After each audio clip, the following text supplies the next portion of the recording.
বাংলাদেশের ক্রিকেটের অন্যতম ভরসার নাম সাকিব আল হাসান। ব্যাটে বলে দুর্দান্ত পারফরমেন্স করে বহু ম্যাচে বাংলাদেশকে জয় এনে দিয়েছেন সাকিব। ক্রিকেট ক্যারিয়ারে খারাপ সময়ের মুখোমুখি অনেকবারই হতে হয়েছে তাকে। কখনোই আইসিসি থেকে নিষেধাজ্ঞায় পড়েছেন, কখনো বা খারাপ ফর্ম কিংবা ভক্তদের সঙ্গে ঝামেলায় জড়িয়ে সমালোচিত হতে হয়েছে। তবে এবার যেন সবকিছুকে ছাড়িয়ে গেছে। ছাত্রদের আন্দোলন নিয়ে নীরব থাকায় তীব্র সমালোচনার মুখে পড়েছেন বাংলাদেশ ক্রিকেটের পোস্টার বয়।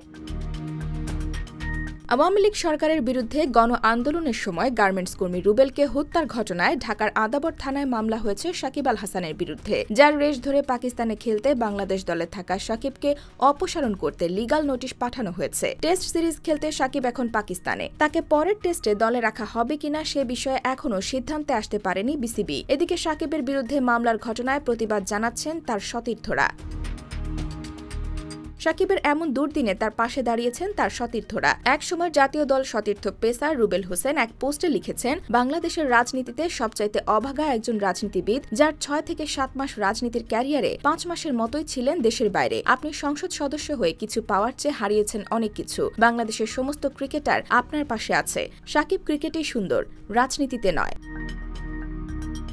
এদিকে আরেক পেসার শরীফুল ইসলাম সাকিবের সাথে দুটি ছবি শেয়ার করে লিখেছেন, সবসময় ভালোবাসার আরেক নাম সাকিব আল হাসান, আছে থাকবে। এছাড়া সাব্বির রহমান লিখেছেন, সাকিব আল হাসান, যার জন্য বিশ্ব ক্রিকেট বাংলাদেশকে চেনে, শ্রদ্ধা ভালোবাসা থাকবে সবসময়।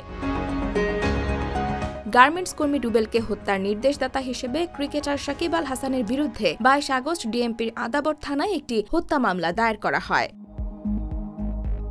IBTV USA, new York.